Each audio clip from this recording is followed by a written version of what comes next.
particularly in Stoke, where the Potteries community... I wish the Shadow Chancellor would occasionally shut up and listen to the answer. I don't know whether... Am I... Order!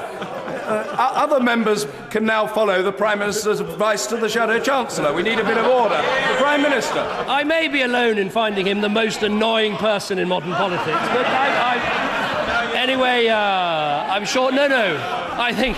I've got a feeling the Leader of the Opposition will one day agree with me, but there we are. I asked him a very important question about the windfall he received when he wrote off the mortgage of the premises in Notting Hill, and I said to him he didn't write off the mortgage of the one the taxpayers were helping to pay for at Oxford. I didn't receive a proper answer then. Maybe Dodgy Dave will answer it now. And by the way...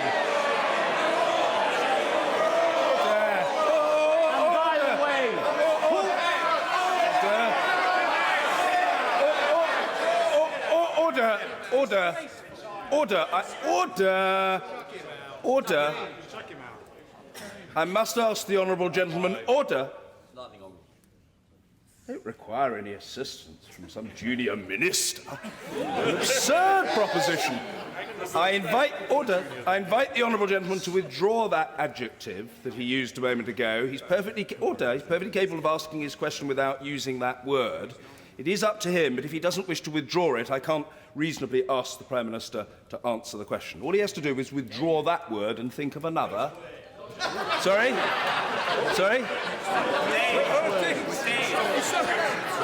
I think he knows the word beginning with D and ending in Y that he inappropriately used. Davy. Withdraw. Yeah, I know what you're talking about. Very simple. Withdraw. This man has done more to divide this nation than anybody else. He's looked after his own pocket. I still refer to him as Dodgy Dave. Do what you like.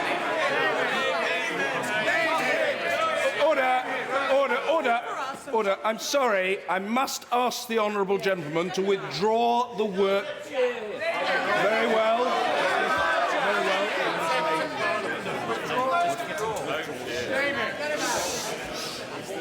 Under the power given to me by Standing Order number 43, I order the honourable member to withdraw immediately from the House for the remainder of this day's sitting.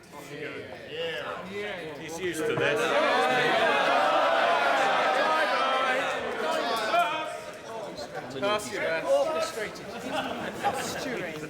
Very well.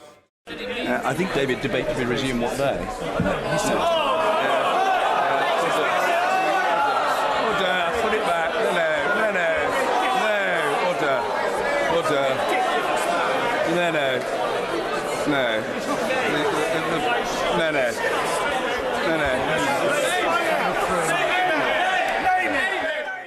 Scotland's voices must be respected, Prime Minister. Prime Minister! I say to the right honourable gentleman, I think that the points that he made are the same points he's been making in response to my statements, regardless of the content of my statements for some time now. He talked about the economic analysis. We did publish an economic analysis of the proposals that the government had put forward.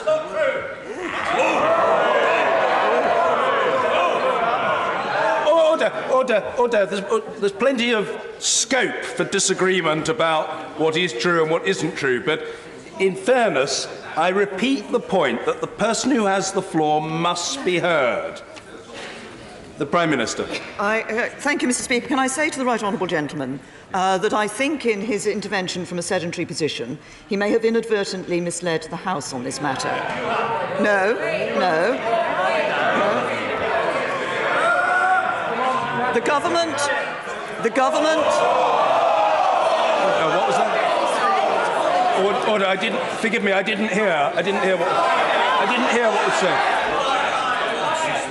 I hope I hope the word liar wasn't used, but order.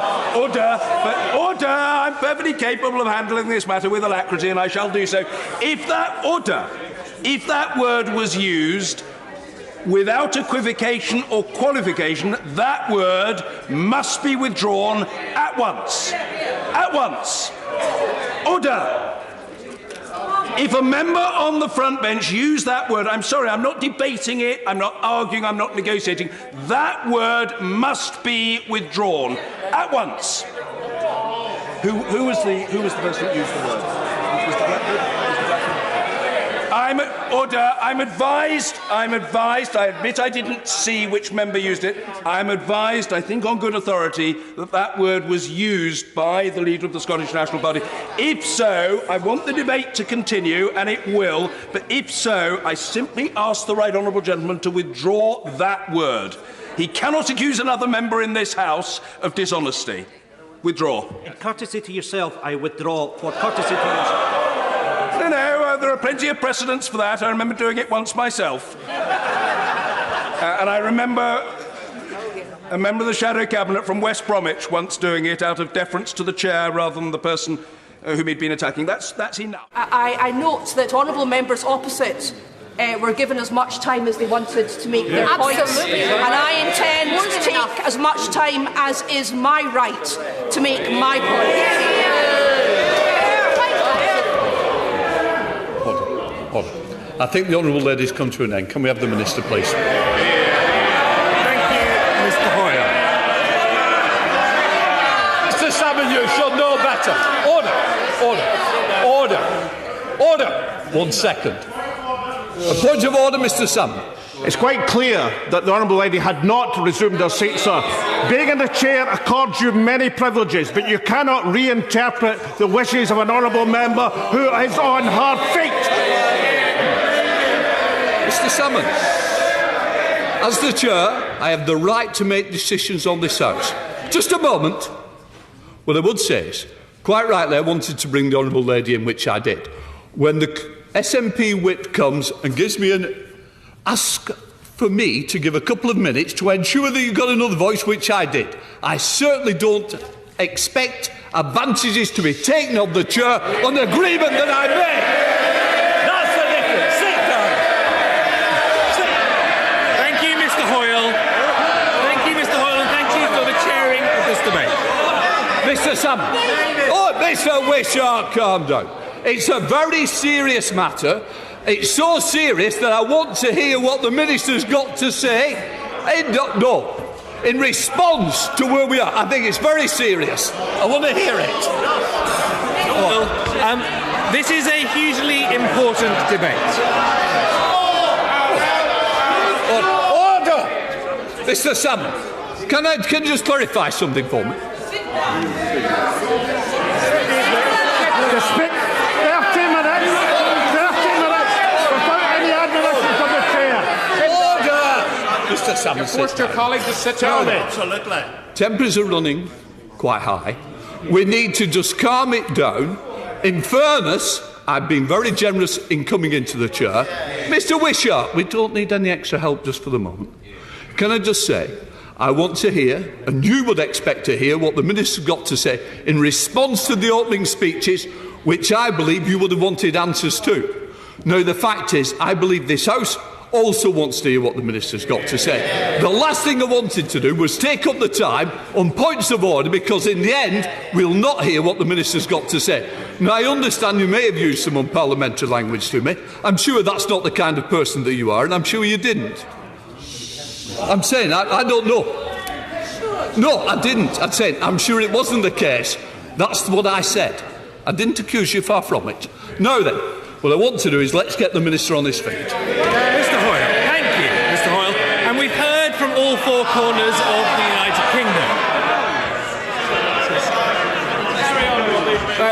Everyone who has spoken in this debate agrees on the importance of engaging closely with the devolved administrations and legislatures as we embark upon the forthcoming negotiations. I have to say, I have great respect for you as a chair, but I hope you can understand the frustration that we all feel that only 2 SNP MPs have been called in this debate, which is important to the future of Scotland and our position within Europe. And I'm asking what you can do to make sure in this debate that the voice of the people of Scotland is heard correctly. It has not been heard this evening to the extent that it should. Can I just say to you, I walked into the chair, I've tried to ensure there was a second voice, which we're listening to.